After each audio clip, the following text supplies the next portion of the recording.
لا حول ولا قوة إلا بالله العلي العظيم.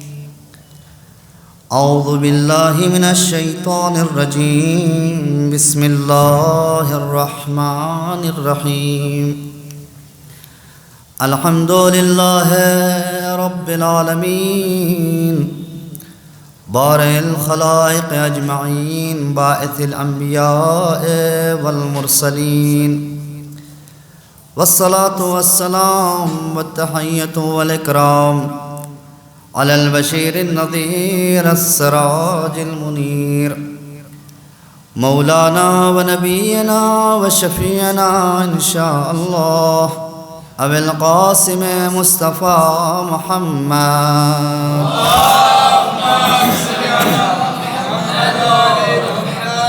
اللهم صل عليه وعلى آل بيته مظاهر جمالك وجلالك، ولعنة الله على أعدائهم الشاكين فيهم والمنحرفين عنهم أجمعين. أما بعد، فقد قال الله سبحانه تبارك وتعالى في كتابه المبين، وهو أصدق الصادقين وقوله الحق. بسم الله الرحمن الرحيم. وما خلقت الجن والإنس إلا ليعبدون. صلوات بر محمد.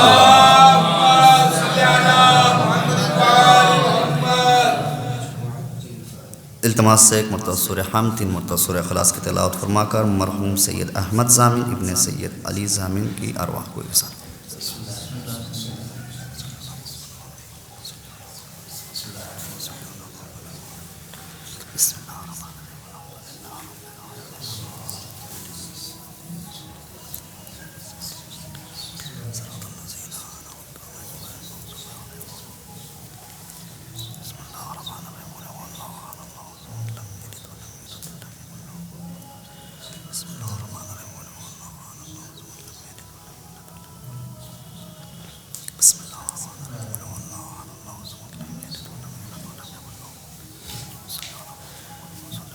ترین نعرہ صلوات اللہم صلی علی محمد و آل محمد.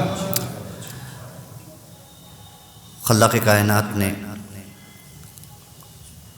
قرآن مجید میں جن و انس کی خلقت کا سبب بیان کرتے ہوئے اعلان فرمایا کہ ہم نے جنات اور انسان کو نہیں خلق کیا مگر یہ کہ وہ ہماری عبادت کریں. خالق کائنات نے جتنی بھی اشیاء ہیں جن کو قدرت نے خالق کیا ہے، کسی بھی شے کو بغیر ہدف اور بغیر مقصد کے نہیں پیدا کیا.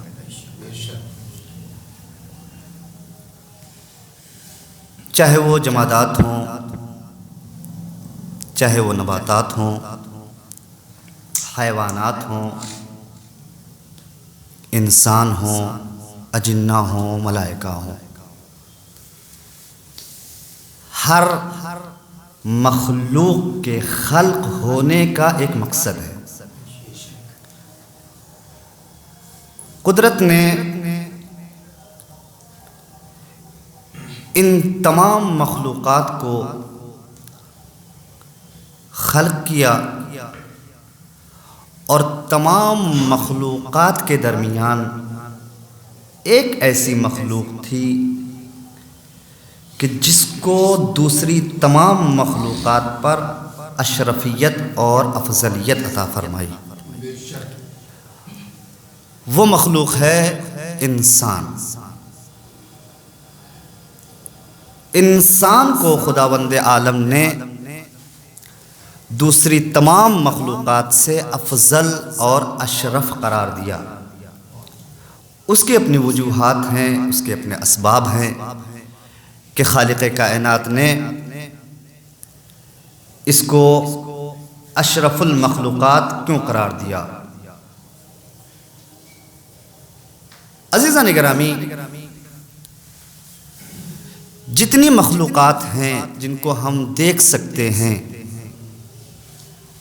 نیچے سے شروع کریں، جمادات، پہاڑ، پتھر، سنگریزے، خاک جس میں آتے ہیں،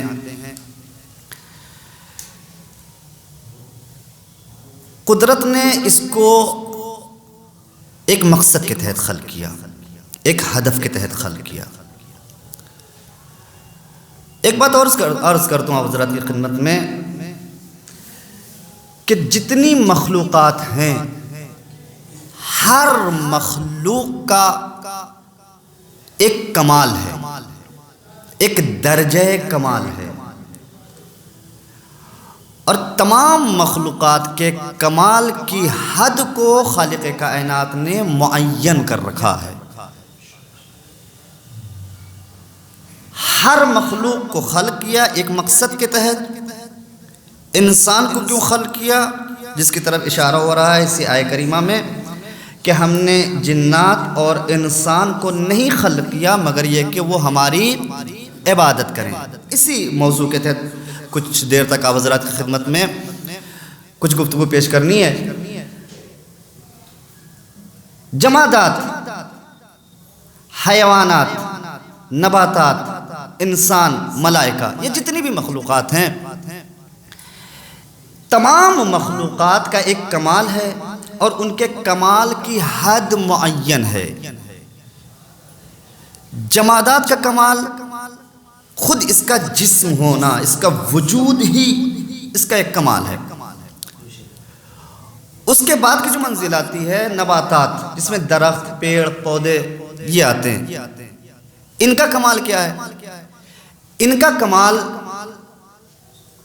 ان کے اندر جمادات کا بھی کمال پایا جاتا ہے۔ پوری توجہ تمہید دی گفتگو، تھوڑی دیر تک آپ حضرت میرے ساتھ ہو جائیں کہ ان کے اندر خود جمادات کا بھی کمال پایا جاتا ہے، اس کے علاوہ خود ان کا الگ سے ایک کمال ہے۔ جمادات کا کمال تھا جسم ہونا، نباتات کا کمال، درختوں کا کمال کیا ہے کہ ان کے یہاں بھی جسم ہوتا ہے۔ اس کے علاوہ ان کے اندر اور صلاحیت ہوتی ہے، نمو کی صلاحیت ہوتی ہے۔ ان کے اندر یہ صلاحیت ہوتی ہے کہ جب ایک دانہ آپ زمین کے حوالے کرتے ہیں تو اس دانے میں اتنی صلاحیت ہوتی ہے کہ اس زمین سے کسب قدرت کر کے زمین کا سینہ چیر کر بلند ہو جاتا ہے۔ یہ کمال کس کا ہے؟ یہ نباتات کا کمال ہے کہ ان کے اندر نمو کرنے کی، بلند ہونے کی صلاحیت پائی جاتی ہے۔ یہ کمال جمادات کے اندر نہیں ہے، نباتات کے اندر کمال ہے۔ اس کے بعد منزل آتی ہے حیوانات کی۔ حیوانات کے اندر جمادات کا بھی کمال ہے، نباتات کا بھی کمال ہے، اس کے علاوہ ان کے کچھ الگ سے بھی کمالات ہیں۔ جسم ہے حیوانات کے پاس، نمو کرنے کی، رشد کرنے کی، بلند ہونے کی بھی صلاحیت پائی جاتی ہے حیوانات میں۔ ساتھ ہی ان حیوانات کو قدرت نے کچھ اور کمالات سے نوازا ہے۔ وہ کمالات کیا ہے کہ ان کے اندر چلنے کی، پھرنے کی، اٹھنے کی، بیٹھنے کی بھی صلاحیت ہوتی ہے۔ یہ کمالات جمادات اور نباتات میں نہیں تھے، حیوانات سے اور بلند ہو۔ جب آپ دیکھیں گے تو اس کے بعد پھر انسان کی منزل آتی ہے۔ انسانیت کا کمال یہ ہے کہ اس کے اندر ان تمام کمالات کے علاوہ کچھ اور کمالات ہیں کہ جن کی بنا پر قدرت نے انسان کو دوسری تمام مخلوقات سے افضل اور اشرف قرار دیا ہے۔ ایک صلوات پڑھیں محمد و آل محمد۔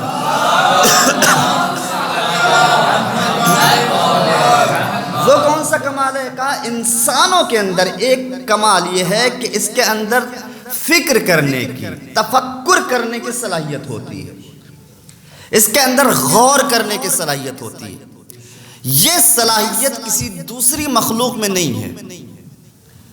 دوسری جتنی بھی مخلوقات ہیں ان کے کمالات کی حد کو خداوند عالم نے معین کیا ہے، محدود کیا ہے۔ کوئی بھی مخلوق اپنے سے بلند کسی دوسری مخلوق کے کمال تک نہیں پہنچ سکتی۔ موضوع سے قریب ہو رہا ہوں۔ کوئی بھی مخلوق اپنے سے بلند کسی دوسری مخلوق کے کمالات تک نہیں پہنچ سکتی۔ یعنی کیا؟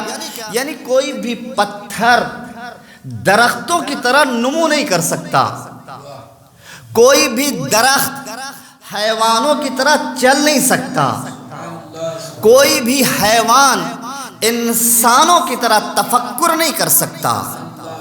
ان کے کمالات کی حد کو قدرت نے معین کر رکھا ہے۔ سورج کا کمال، چاند کا کمال، یہ جتنی بھی مخلوقات ہیں ان کے کمالات کو خداوند عالم نے معین اور محدود کر رکھا ہے۔ کوئی بھی مخلوق اپنے سے بلند کسی دوسری مخلوق کے کمال تک نہیں پہنچ سکتی۔ نہ پہاڑ نہ سنگریزہ گفتگو کر سکتا ہے، نہ درخت حرکت کر سکتا ہے، چل سکتا ہے، پھر سکتا ہے، نہ کوئی حیوان، کوئی جانور انسانوں کی طرح گفتگو کر سکتا ہے۔ کیوں؟ کہا ان کی جو صلاحیت ہے، ان کا جو کمال ہے، ان کے پاس جو صلاحیت ہے وہ محدود ہے۔ خداوند عالم نے ان کو جو کمال دیا ہے وہ وہیں تک محدود ہیں، اس سے آگے نہیں بڑھ سکتے، اس سے آگے نہیں بڑھ سکتے۔ یعنی کیا؟ یعنی کوئی بھی مخلوق اپنے سے بلند کسی دوسری مخلوق کے کمال تک نہیں پہنچ سکتی۔ پہاڑ اپنی جگہ سے ہٹ نہیں سکتا، درخت حرکت نہیں کر سکتا، کوئی بھی جانور گفتگو نہیں کر سکتا۔ لیکن عزیزان گرامی، قدرت نے یہ اختیار بھی اپنے کچھ خاص بندوں کو دے رکھا ہے کہ اگر وہ اشارہ کر دیں تو درخت اپنی جگہ سے چل بھی سکتا ہے، پہاڑ اپنی جگہ چھوڑ بھی سکتا ہے، سورج کے دو ٹکڑے ہو سکتے ہیں، چاند اپنی جگہ سے ہٹ بھی سکتا ہے۔ ایک صلوات پڑھ دیں محمد و عالم۔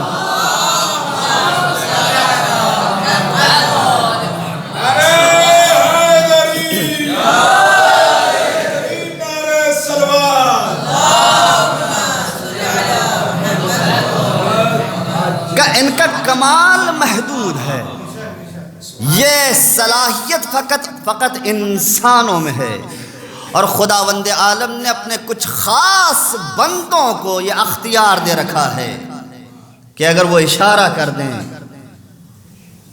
تو سنگریزے بھی کلمہ پڑھنے لگیں، اگر وہ اشارہ کر دیں تو سورج پلٹ آئے، اگر وہ اشارہ کر دیں تو پہاڑ اپنی جگہ چھوڑنے پر مجبور ہو جائے۔ خداوند عالم نے انسانوں کو خلق کیا تاکہ وہ اپنے کمال تک پہنچے۔ انسانوں کا کمال کیا ہے؟ دوسری مخلوقات کے جو کمالات ہیں اس کا اندازہ ہوگا۔ انسانیت کا کمال کیا ہے؟ کہ انسان کا کمال یہ ہے کہ وہ اپنے کو خدا سے قریب کر لے۔ انسان کامل وہی ہے کہ جو قربتاً اللہ کی منزل میں پہنچ جائے۔ اسی لیے خداوند عالم کی جب ہم عبادت کرتے ہیں، جتنی بھی عبادتیں ہیں، چاہے نماز ہو، روزہ ہو، حج ہو، زکوٰۃ ہو، جتنی بھی عبادتیں، جب ہم عبادت انجام دیتے ہیں تو سب سے پہلے مثلا نماز کے لیے ہم آتے ہیں تو اعلان کرتے ہیں قربتاً اللہ، یعنی ہماری عبادتوں کا مقصد ہے کہ ہم خدا سے قریب ہو جائیں۔ یہ صلاحیت کسی دوسری مخلوق میں نہیں ہے۔ انسان کو خداوند عالم نے پستی میں خلق کیا ہے، لیکن اس کا کمال یہ ہے کہ یہ اپنی صلاحیتوں کے ذریعے سے اپنے کو پستی سے نکال کر خدا سے قریب ہو سکتا ہے۔ ایک صلوات پڑھیں محمد و آل محمد پر۔ اس کے لیے راستے بتائے گئے ہیں کہ کس طریقے سے کون سے اعمال انجام دیں، کیا کریں کہ ہم خدا سے قریب ہو جائیں۔ جتنی بھی عبادتیں، چاہے وہ نماز ہو، روزہ ہو، حج، زکوٰۃ، جتنی بھی عبادتیں ہیں، تمام عبادتوں کا مقصد کیا ہے؟ کیا نیت کرتے ہیں ہم؟ قربتاً الی اللہ، تاکہ خدا سے ہم قریب ہو جائیں۔ لیکن عزیزان گرامی، نماز پڑھتے ہیں کس لیے؟ نماز میں نیت کیا ہوتی ہے؟ قربتاً الی اللہ۔ روزہ رکھتا ہوں ماہ رمضان کا، کس لیے؟ قربتاً الی اللہ۔ حج پر جاتے ہیں کس لیے؟ قربتاً، جتنی بھی عبادتیں قربتاً الی اللہ، تاکہ ہم اللہ سے قریب ہو جائیں۔ یعنی اپنی خلقت کا مقصد بھی بیان کریں کہ ہم اسی لیے خلق ہوئے ہیں تاکہ ہم خدا سے قریب ہو جائیں، خدا سے نزدیک ہو جائیں، یہ ہے ہماری خلقت کا مقصد۔ لیکن عام طور سے آپ جائیں کائنات میں، دنیا میں، جو لوگ نمازیں پڑھتے ہیں، جو لوگ عبادت انجام دیتے ہیں، ان سے پوچھئے کہ بھیا نماز کیوں پڑھ رہے ہیں؟ تو کہیں گے کہ اگر خداوند عالم کا حکم ہے اور اس کے حکم کی اگر ہم نافرمانی کریں گے تو ہم کو جہنم میں ڈال دے گا، اور اس کے حکم پر اگر ہم عمل کریں گے تو خداوند عالم ہمیں جنت میں بھیجے گا۔ تو کہا نماز کیوں پڑھ رہے ہیں؟ کہا اس لیے تاکہ جنت مل جائے، تاکہ جہنم سے ہم بچ جائیں۔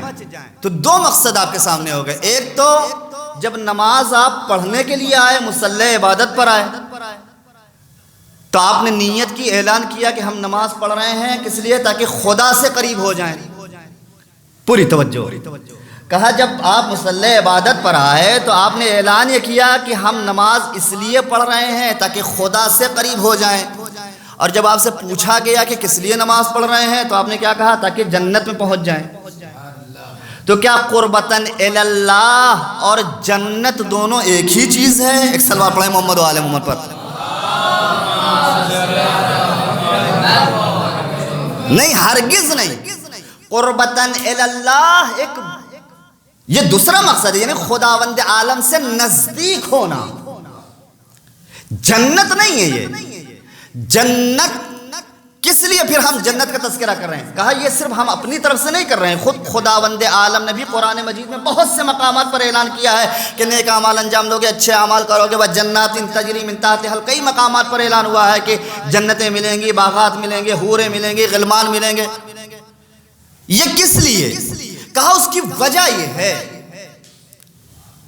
کہا وجہ یہ ہے کہ چونکہ قربتاً الی اللہ، رضایت الہی، مشیت پروردگار، یہ ایک عظیم مفہوم ہے کہ جس تک ہمارا ذہن آسانی سے نہیں پہنچ پا رہا ہے۔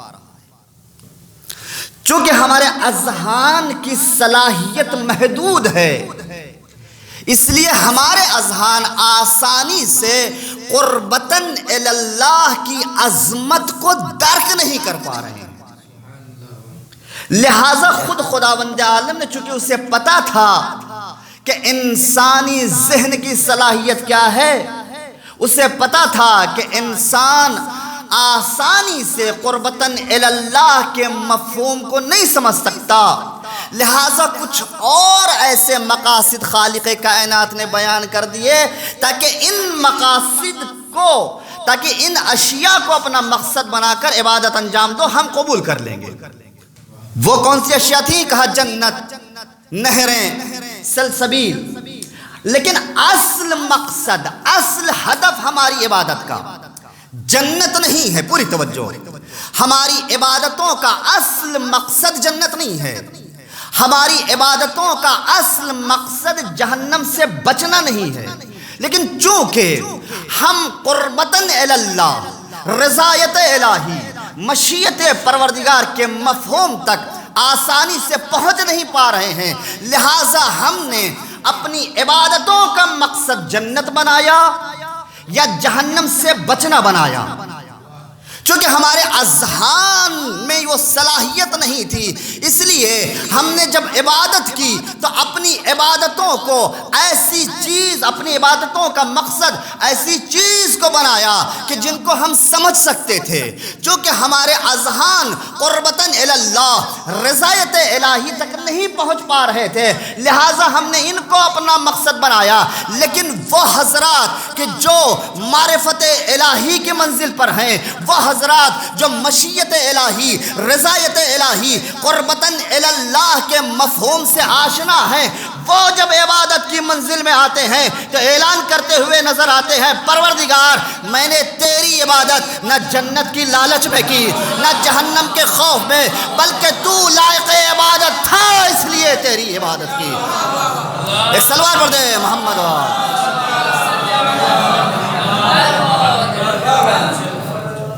تو لائق عبادت تھا اس لیے ہم نے تیری عبادت کی۔ سبحان اللہ سبحان اللہ۔ اصل مقصد ہے کہ ہم خدا سے قریب ہو جائیں، اصل مقصد ہے ان عبادتوں کے ذریعے سے۔ اور عزیزان گرامی، یہ عبادتیں جتنے بھی اعمال، جو بھی کام آپ کریں بعنوان عبادت، یہ تمام اعمال ہم کو خداوند عالم سے قریب کرتے ہیں۔ اعلان کیا ہوا ہے آیہ کریمہ میں؟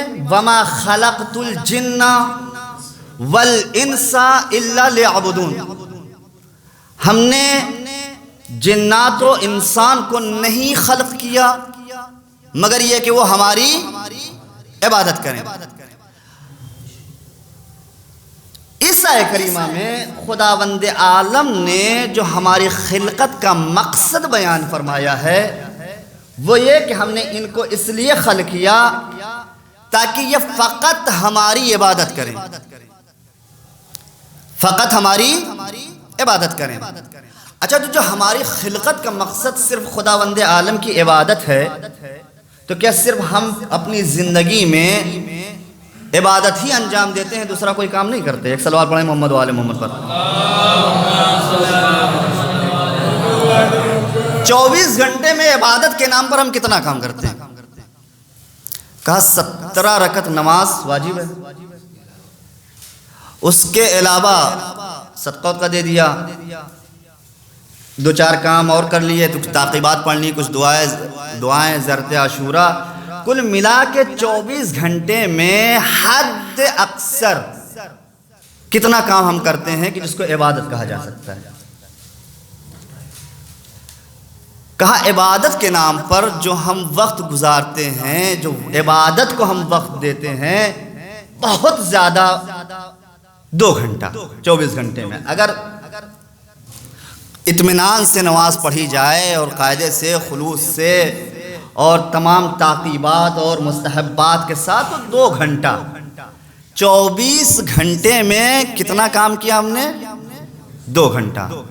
خداوند عالم نے کیا فرمایا ہے کہ ہم نے کس لیے خلق کیا؟ کہا صرف عبادت کے لیے۔ خلق ہوئے ہیں آپ صرف عبادت کے لیے، اور 24 گھنٹے میں صرف 2 گھنٹہ دے رہے ہیں عبادت پہ۔ ایک صلوات پڑھیں محمد و آل محمد پر۔ توجہ ہے نا ذہن گرامی؟ 24 گھنٹے میں کتنا ٹائم دے رہے ہیں؟ 2 گھنٹہ، 3 گھنٹہ۔ ہونا کیا چاہیے؟ کہ خداوند، آیت کا مفہوم دیکھیں کہ وما خلقت، ہم نے نہیں خلق کیا، یعنی مقصد صرف یہ ہے کہ تم صرف ہماری عبادت کرو۔ عبادت سے ہٹ کر اگر کوئی کام کیا تو مقصد زندگی سے اپنے کو الگ کر لیا۔ تو اس کا کیا مطلب ہے کہ ہم 24 گھنٹہ آئیں اسی مسجد میں بیٹھ کے سبحان اللہ سبحان اللہ سبحان اللہ الحمدللہ الحمدللہ پڑھتے رہیں، نماز پڑھتے رہیں اور کوئی کام نہ کریں؟ کہا اگر اس طریقے سے آپ زندگی بسر کریں گے تو پھر دنیا کیسے آگے بڑھے گی؟ ایک اور صلوات پڑھیں محمد و آل محمد پر۔ تو کہا پھر کیسے ہو سکتا ہے جب خداوند عالم نے کہا کہ ہم نے صرف عبادت کے لیے خلق کیا، اور عبادت کے نام پر جب سے یہ دنیا چل رہی ہے، بڑے بڑے عابدوں زاہدوں کی میں بات کر رہا ہوں، کیا انہی نے اپنا 24 گھنٹہ صرف عبادت میں بسر کیا؟ کہا نہیں، اور بھی کام کرتے تھے، اور بھی امور انجام دیتے تھے۔ ایک صلوات پڑھیں محمد و آل محمد پر۔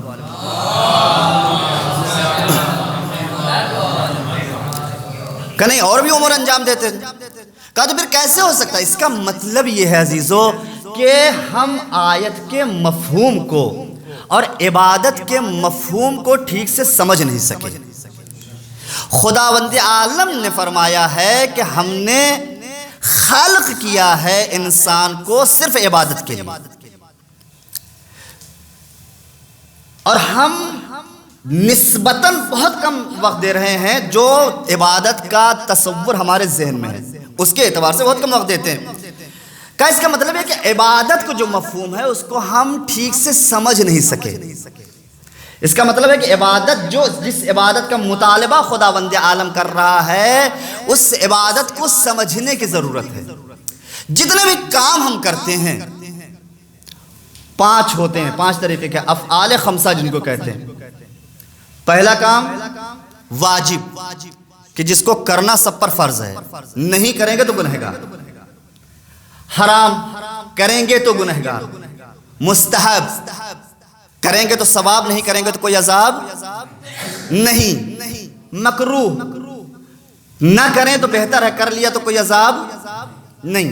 یہ ہو گئے 4: واجب، حرام، مکروہ، مستحب. یہ واجب، حرام، مکروہ، مستحب، یہ جو 4 طریقے کے اعمال ہیں ان کی فہرست موجود ہے. آپ کو پتا ہے کہ کون سے اعمال واجب ہیں، آپ کو پتا ہے کہ کون سے اعمال مستحب ہیں، کون سے حرام ہیں، کون سے مکروہ ہیں. ان کی فہرست موجود ہے.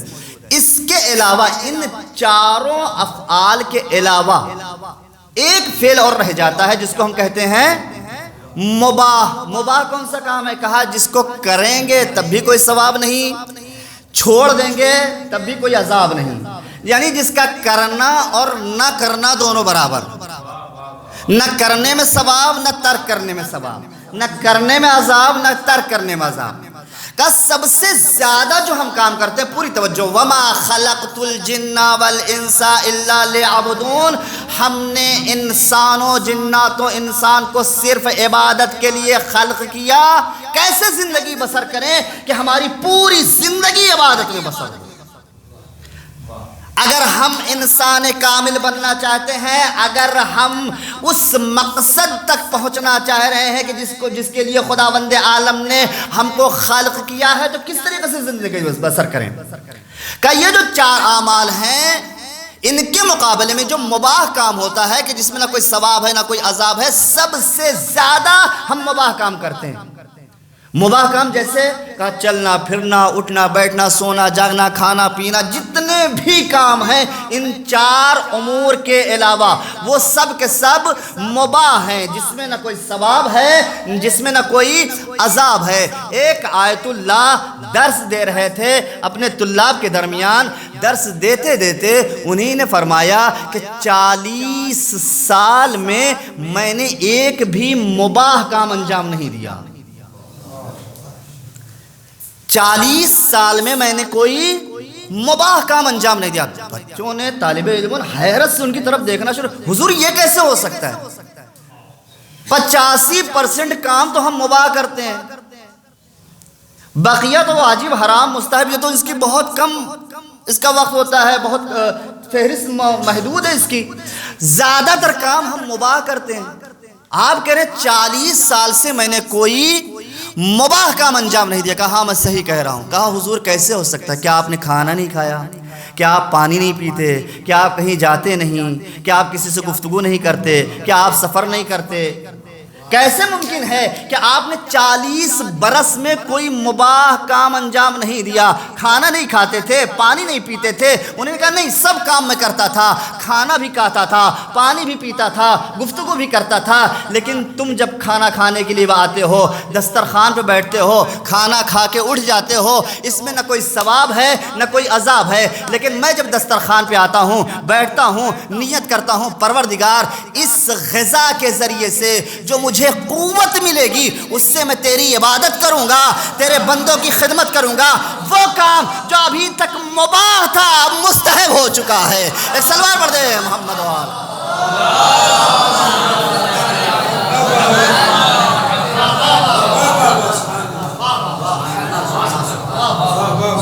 کہا جس کام میں نہ کوئی ثواب تھا نہ کوئی عذاب، لیکن اسی کام کو نیت بدل دی، مقصد بدل دیا، کہا وہ عبادت ہو گیا۔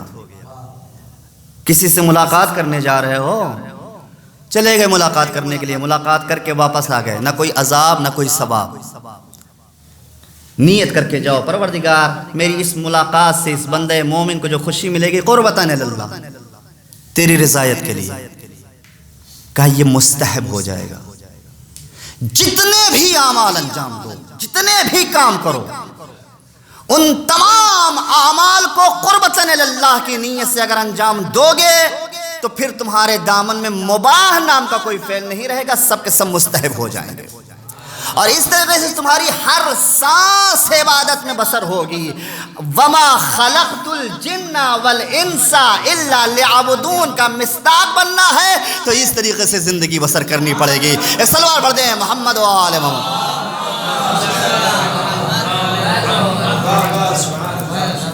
اچھا، اس کے اپنے فائدے بھی ہیں۔ اگر انسان یہ ایک عادت بنا لے اپنی کہ ہم کو اس طریقے سے زندگی بسر کرنی، جو بھی کام ہم کر رہے ہیں قربتاً اللہ، خدا کی رضایت کے لیے، اگر یہ عادت بن جائے تو اس کا سب سے بڑا فائدہ کیا ہوگا؟ سب سے بڑا فائدہ یہی جس کو عرض کیا آپ کی خدمت میں کہ مباح کام سب مستحب ہو جائے گا، عبادت، آپ کا نام اعمال عبادتوں سے پر ہو جائے گا۔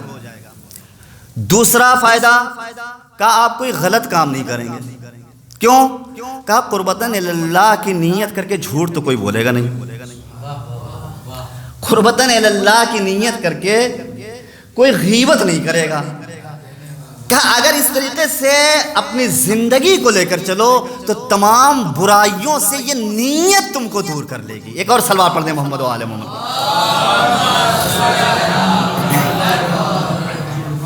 وَمَا خَلَقْتُ الْجِنَّ وَالْإِنسَ إِلَّا لِيَعْبُدُونَ، ہم نے عبادت کے لیے خلق کیا ہے، یعنی اس طریقے سے زندگی بسر کرو، یہی عبادت ہے عزیزان گرامی۔ اس میں اس صلاحیت ہے کہ یہ انسان کو پستی سے نکال کر بلندی تک پہنچا دیتی ہے۔ انہی عبادتوں میں وہ صلاحیت ہے کہ انسان کو خدا سے قریب کر دیتی ہے۔ ہم نماز پڑھنے کے لیے آتے ہیں، آئے مغرب کی نماز پڑھنے کے لیے، مصلی عبادت پر کھڑے ہوئے، آواز دی میں نماز پڑھتا ہوں، نیت کیا کی ہم نے؟ قربتاً اللہ۔ ہماری اس نماز کا مقصد یہ ہے کہ ہم خدا سے قریب ہو جائیں، مقصد یہ ہے کہ ہم خدا سے قریب ہو جائیں۔ ہم نے نماز شروع کی، بسم اللہ الرحمن الرحیم، الحمدللہ رب العالمین، تمام تعریفیں اس اللہ کی کہ جو عالمین کا پروردگار ہے، الحمدللہ رب العالمین، جو عالمین کا پروردگار ہے۔ گفتگو کرنے کے کچھ اصول ہوتے ہیں ہر زبان میں، جب ہم گفتگو کرتے ہیں، جب ہم بات کرتے ہیں تو اس کے اپنے اصول ہوتے ہیں۔ کسی کے بارے میں گفتگو کر رہے ہیں، کوئی شخص ہے جس کے بارے میں ہم گفتگو کر رہے ہیں جو یہاں پر نہیں ہے، باہر ہے، تو اس کے سلسلے میں جب گفتگو کریں گے تو کہیں گے فلاں صاحب انہوں نے یہ کیا، ان کو یہ کرنا چاہیے، وہ ایسے ہیں، وہ ایسے ہیں، یعنی جو ہمارے جملے ہوں گے وہ غائب کے ہوں گے، غائب کی ضمیریں اس میں استعمال ہوں گی، فلاں صاحب وہ ایسا کرتے ہیں، وہ ایسے ہیں، وہ ایسے ہیں۔ ایک مرتبہ یہ ہوتا ہے کہ گفتگو ہم جس سے کر رہے ہوتے ہیں وہ ہمارا مخاطب ہوتا ہے، ہمارے سامنے ہوتا ہے، تو اس میں مخاطب کی ضمیر استعمال ہوتی ہے، آپ ایسے ہیں، آپ کو یہ کرنا ہے، آپ وہاں جائیے، آپ یہ کیجئے، آپ وہ کیجئے۔ توجہ ہے کہ نہیں؟ کہا گفتگو کرنے کے اپنے اصول ہوتے ہیں۔ ایسا نہیں ہوتا کہ ہم گفتگو کر رہے ہوں کسی غائب کے سلسلے میں اور گفتگو کرتے کرتے پھر مخاطب کی ضمیر استعمال کرنے لگیں، کہ یہ اصول کے خلاف ہو جائے گی۔ ہاں ایک ایسا موقع ہو سکتا ہے کہ جہاں آپ غائب کی گفتگو کرتے کرتے مخاطب کی ضمیریں استعمال کرنے لگیں۔ کہا وہ کب؟ کہا جس کے سلسلے میں، جس کے بارے میں آپ گفتگو کر رہے تھے، گفتگو کے دوران وہ آپ کے سامنے آ جائے. پوری توجہ. کہا گفتگو کے دوران وہ آپ کے سامنے آ جائے، آپ کے پاس آ جائیں یا آپ اس کے قریب پہنچ جائیں، تب پھر آپ کا جملہ ارے آپ ہی کے متعلق تو گفتگو ہو رہی تھی، آپ کو یہ کرنا ہے، جملہ بدل جائے گا. لیکن اگر ہمارا موضوع غائب ہے تو غائب کی ضمیر، اگر موضوع ہمارا مخاطب ہے تو مخاطب کی ضمیر، یہ گفتگو کے اصول ہیں. قرآن مجید میں سورہ حمد کی بہت فضیلت ہے، بہت اہمیت ہے، نہایت ہی فصیح و بلیغ سورہ ہے. اس میں جب ہم تلاوت کرتے ہیں، آئے ہم نے نماز شروع کی، ہم نے کہا بسم اللہ الرحمن الرحیم الحمدللہ رب العالمین، تمام تعریفیں اس اللہ کی جو عالمین کا پروردگار ہے. خداوند عالم یہاں پر غائب ہے کہ حاضر؟ تمام تعریفیں اس اللہ کی، الحمدللہ اس اللہ کی کہ جو عالمین کا پروردگار ہے. الرحمن جو رحمان ہے، الرحیم جو رحیم ہے. خداوند عالم غائب ہے. الرحمن جو رحمان ہے، الرحیم جو رحیم ہے. مالک یوم الدین جو روز جزا کا مالک ہے. ابھی تک 3 آیتیں ہم نے پڑھی. پہلی آیت میں ہم نے جب شروع کیا الحمدللہ رب العالمین، خداوند عالم غائب، الرحمن خداوند عالم غائب، الرحیم خداوند عالم غائب، مالک یوم الدین ابھی تک خداوند عالم غائب. چوتھی آیت پہ پہنچیے، وہی سورہ ہے، آیتیں ایک دوسرے سے متصل ہیں. آپ کیا کہتے ہیں؟ ایاک نعبد و ایاک نستعین، پروردگار ہم تیری عبادت کرتے ہیں اور تجھ سے مدد چاہتے ہیں. ہم تیری عبادت کرتے ہیں، تجھ سے مدد چاہتے ہیں. عزیزو ہوا کیا؟ وجہ کیا تھی؟ کہا وجہ یہ تھی کہ یہ نماز انسان کو خدا سے قریب کرتی ہے. جب آپ مصلی عبادت پر آئے تو آپ نے نیت کی کہ میں یہ نماز اس لیے پڑھ رہا ہوں تاکہ پستیوں سے نکل کر خداوند عالم سے قریب ہو جاؤں. اپنے مقصد بنایا اس عبادت کا تاکہ آپ خدا سے قریب ہو جائیں. آئے مصلی عبادت پر، مصلی عبادت پر کھڑے ہو کر آپ نے خلوص دل کے ساتھ خداوند عالم کی توحید کا اقرار کیا، اس کی رحمانیت کا اقرار کیا، اس کی رحیمیت کا اقرار کیا، اس کے مالک یوم الدین ہونے کا اقرار کیا. خلوص دل سے کیے ہوئے ان اقرار میں وہ صلاحیت ہے کہ اس نے آپ کو پستیوں سے نکال کر خداوند عالم کے نزدیک کر دیا ہے. جب آپ خدا سے قریب ہو گئے ہیں تو آپ غائب کا جملہ نہیں بلکہ مخاطب کا جملہ کہیے، پروردگار ہم تیری عبادت کرتے ہیں، تجھ سے مدد چاہتے ہیں. ایک صلوات پڑھ دیں محمد و آل.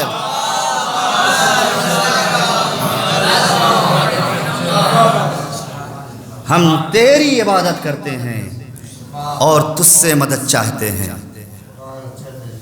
اور بھی عزیزان گرامی، جو نماز جماعت ہم پڑھتے ہیں، نماز جماعت میں آپ غور کریں، انسان ایک دوسرے سے مصافحہ کب کرتا ہے؟ ہاتھ کب ملاتا ہے؟ عام طور سے جو کلچر ہے دنیا کا کہ ہاتھ ملاتا ہے، مصافحہ کب کرتا ہے؟ کہا کچھ صورتیں ہوتی ہیں کہ انسان کہیں سے جب آتا ہے، کسی سے ملاقات ہوتی ہے، گئے جیسے ملاقات ہوئی، سلام کیا اپنے انداز میں، اس کے بعد اس سے مصافحہ کرتا ہے، یا وہ خود کہیں گیا ہوا ہو اس وقت اس سے مصافحہ کرتا ہے. ایسا کہیں نظر نہیں آئے گا کہ 2 لوگ بیٹھے ہوئے ہوں، بات کر رہے ہوں، اس کے بعد مصافحہ کرنے لگیں. عجب سا لگے گا. ہوتا کہ نہیں ہوتا؟ ایسا نہیں ہوتا. کہ مصافحہ ہم ہاتھ ملاتے ہیں کب؟ کہ جب کہیں گئے ہوں، کسی سے ملاقات ہوتی ہے تب ہم ہاتھ ملاتے ہیں. لیکن جب ہم نماز جماعت پڑھتے ہیں تو جیسے ہی نماز ختم ہوتی ہے ہم کہتے ہیں السلام علیکم ورحمۃ اللہ وبرکاتہ، فوراً کیا کرتے ہیں؟ مصافحہ کرتے ہیں، ہاتھ ملانے لگتے ہیں. کیوں؟ وجہ کیا ہے؟ وجہ یہ ہے کہا کہ اسی وقت ہم مصافحہ کرتے ہیں کہ جب ہم کہیں سے دوسری جگہ پہنچے ہوئے ہوں یا کوئی ہمارے پاس آ گیا ہو، جب ہم ملاقات کر رہے ہوتے ہیں. کہا جب نماز میں آپ آئے تھے تو کہیں اور تھے، اب اس نماز نے آپ کو کہیں اور پہنچا دیا ہے. آئیے ہاتھ ملائیے مصافحہ کے. ایک سلوات پڑھ دیں محمد و آل محمد.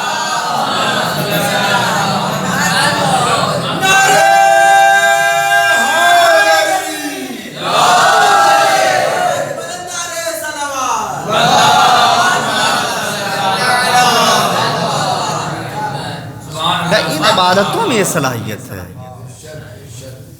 ان عبادتوں میں صلاحیت ہے انسان کو پستیوں سے اور یہی انسان کی خلقت کا مقصد ہے، یہی انسان کی خلقت کا مقصد ہے کہ انسان اپنے کو خداوند عالم سے قریب کر لے۔ اسی لیے آیہ کریمہ کی جو تفسیر لکھی ہے بعض نے اس کے سلسلے میں الا لیعبدون کو تفسیر کی ہے، یعنی اے الا لیعرفون، خدا نے اس لیے خلق کیا تھا کہ ہم اس کو پہچان سکیں، اس کی معرفت حاصل کر سکیں، اپنے کو اس سے نزدیک کر سکیں۔ دنیا کی کسی بھی مخلوق میں یہ صلاحیت نہیں ہے کہ وہ اپنے کو پستیوں سے نکال کر بلندی تک لے جائے۔ یہی انسان ہے کہ جس کو خداوند عالم نے خاک سے خلق کیا ہے، لیکن یہ خاک سے خلق شدہ مخلوق اپنے کو خدا سے قریب کر دیتی ہے، اور وہی انسان بلند ہے، وہی انسان کامل ہے کہ جو خدا سے نزدیک ہو جائے، مرضی الہی کو حاصل کر لے۔ ہمارے جتنے بھی ائمہ علیہم السلام، آپ دیکھیے انہی نے جتنے بھی کام کیے ہیں، جتنے بھی معصومین ہیں، اپنے لیے انہی نے کچھ نہیں کیا، کچھ نہیں چاہا، صرف وہی کام کیا کہ جس میں خدا کی مرضی تھی۔ وما تشاءون الا ان یشاء اللہ، یہ وہی چاہتے ہیں کہ جو خدا کی مرضی ہوتی ہے۔ کیا ضرورت تھی، کیا سرکار سید الشہداء امام حسین علیہ السلام اور یزید میں کوئی شخصی اختلاف تھا؟ نہیں عزیزو، حسین اگر چاہتے تو بیٹھے رہتے، لیکن اس وقت مرضی الہی یہ تھی کہ حسین اپنا گھر چھوڑیں، مرضی الہی یہ تھی کہ حسین کربلا آئیں، مشیت پروردگار یہ تھی کہ حسین اپنی قربانی کے ذریعے سے اس دین کو بچائیں۔ جتنی بھی قربانی دی سرکار سید الشہداء نے، فقط اس لیے تاکہ خدا راضی ہو جائے، کیونکہ اس میں مرضی الہی تھی۔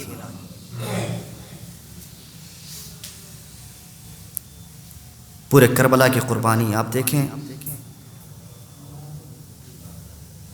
روایتیں بتاتی ہیں کہ جیسے جیسے امام حسین علیہ السلام کے اصحاب و انصار شہید ہو رہے تھے، حسین کے چہرے کا رنگ منور ہو رہا تھا۔ کیوں؟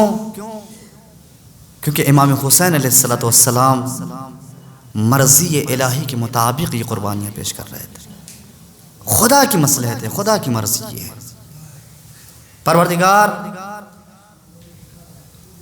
تیرے ہر حکم پر حسین سر تسلیم خم کیے ہوئے،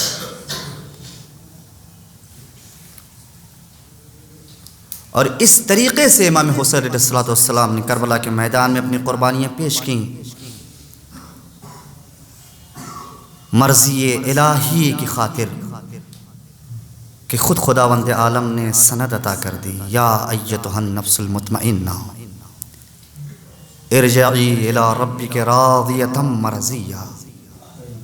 حسین اس عالم میں پلٹا کہ تیرا رب تجھ سے راضی اور تو اپنے رب سے راضی۔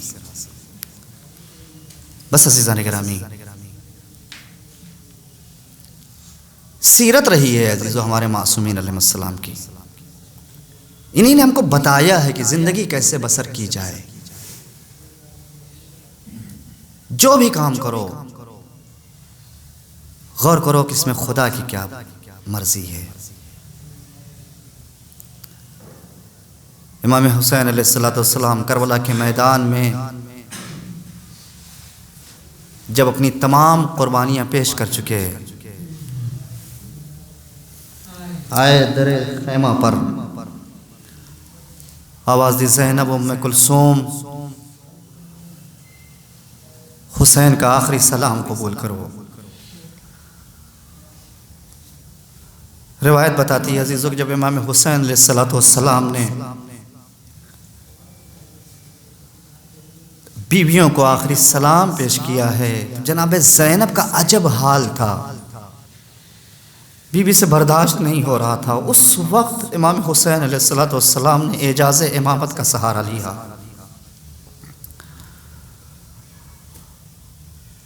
فَأَشَارَ إِلَىٰ قَلْبِ أُخْتِهِ، جناب زینب کے قلب کی طرف اشارہ کیا، شرح صدر پیدا ہوا، کہا بھیا خدا حافظ، جاؤ بھیا خدا حافظ، میں آپ کو نہیں روکتی۔ بس عزیزو، امام حسین علیہ السلام آئے میدان کربلا میں، تلوار نکالی، جنگ کرنے لگے۔ عجیب جنگ کی ہے 3 دن کے بھوکے پیاسے حسین نے، جنگ کرتے جاتے ہیں، رجز پڑھتے جاتے ہیں۔ ظالموں کہاں جا رہے ہو، تم نے میرے عباس کے بازوؤں کو قلم کر دیا۔ ظالموں کہاں جا رہے ہو، تم نے میرے علی اکبر کو برچھی لگا دی۔ عباس اٹھو، کیا حسین کی جنگ نہ دیکھو گے؟ اون محمد کے اپنے ماموں کی جنگ نہ دیکھو گے؟ عزیز و حسین جنگ کرتے جاتے ہیں۔ ایک مرتبہ آواز آئی، آئے نفس مطمئنہ، پلٹا اپنے رب کی طرف، تیرا رب تجھ سے راضی۔ حسین نے تلوار کو نیام میں رکھا۔ اب روایت کہتی بھاگی ہوئی فوجیں سمٹنے لگیں، کوئی تلوار سے حملہ کر رہا ہے، کوئی تیر مار رہا ہے، کوئی نیزے مار رہا ہے۔ زہرا کا لال اب گھوڑے پر سنبھل نہ سکا۔ عزیز و ایک مرتبہ حسین گھوڑے سے زمین پر آئے۔ اجرکم اللہ، خدا آپ کو کسی غم میں نہ رلائے سوائے غم اہل بیت علیہ السلام کے۔ حسین زمین پر آئے۔ حسین جب زمین پر آئے، ایک مرتبہ کچھ دیر کے بعد امام حسین کی آنکھیں بند تھیں، ایک آنکھ میں خون تھا، دکھ نہیں رہا تھا۔ ایک مرتبہ جناب امام حسین علیہ السلام نے محسوس کیا کہ سینے پر کوئی سوار ہو گیا ہے، کوئی بیٹھا ہے۔ ایک مرتبہ حسین نے کہا کون ہو تم کیا کرنا چاہ رہے ہو؟ کہا میں سر و تن میں جدائی کرنا چاہ رہا ہوں۔ حسین نے ایک مرتبہ کہا کہ ایک مرتبہ امام حسین علیہ السلام نے بتایا، اس سے کہا کہ تم مبروس ہو۔ اس نے کہا کہ ہاں سچ کہا، لیکن کیسے پتا آپ کو؟ کہا میرے نانا فرمایا کرتے تھے کہ تم کو ایک مبروس آدمی قتل کرے گا۔ عزیزو جیسے ہی شمر ملعون نے یہ سنا، اس کو غصہ آ گیا، نیچے اترا، امام حسین علیہ السلام کو پلٹ دیا، کہا اب میں پشت سے سر و تن میں جدائی کروں گا۔ بس عزیزو شمر ملعون نے وہ بے ادبی کی، فرات کا پانی نیزو اچھلنے لگا۔ ندائی الا قتل الحسین و کربلا، الا ذبح الحسین و کربلا۔ عزیزو جناب زینب آئی سید سجاد کے پاس، میرے لال دیکھو کیا قیامت آ گئی ہے۔ پھوپھی اماں کیا ہوا؟ کہا یہ کیسی آوازیں آ رہی ہے، یہ کیسی صدا آ رہی ہے؟ پھوپھی اماں ذرا خیمے کا پردہ ہٹائیے۔ زینب نے خیمے کا پردہ ہٹایا، سجاد کی نظر حسین کے سر اقدس میں پڑی، آواز دی السلام علیکہ یا ابا عبداللہ، السلام علیکہ یا ابن رسول اللہ۔ پھوپھی اماں میں یتیم ہو گیا، آپ بن بھائی الا لعنۃ اللہ علی القوم الظالمین وسیعلم الذین ظلموا ای منقلب ينقلبون انا للہ و انا الیہ راجعون رزم قضائہ و تسلیما لامرہ الہی بحق الزہرا و ابیہا و بعلیہا و بنیہا و سر المستودعین ان تصلی علی محمد و آل محمد وان تفعل بما انت اہل ولا تفعل بما نحن اہل۔ پروردگار ہماری اس مختصر سے عبادت کو قبول فرما، پروردگار مزید عزائے حسینی کی توفیق عنایت فرما۔ یا اللہ جب تک زندہ ہیں در اہل بیت سے وابستہ رکھنا، پروردگار مرنے کے بعد جوار معصومین جگہ عنایت فرما۔ یا اللہ جہاں جہاں بھی شیعہ حیدر کرار ہیں ان کی جان مال عزت آبرو کی حفاظت فرما۔ پروردگار بحق محمد و آل محمد امام زمانہ کے ظہور میں تعجیل فرما، التماس ایک مرتبہ اور سورہ حمد مطلب سورہ اخلاص کی تلاوت فرما کر سید احمد ضامن ابن سید علی ضامن مرحومین کی روح کو ارسال۔ بسم اللہ۔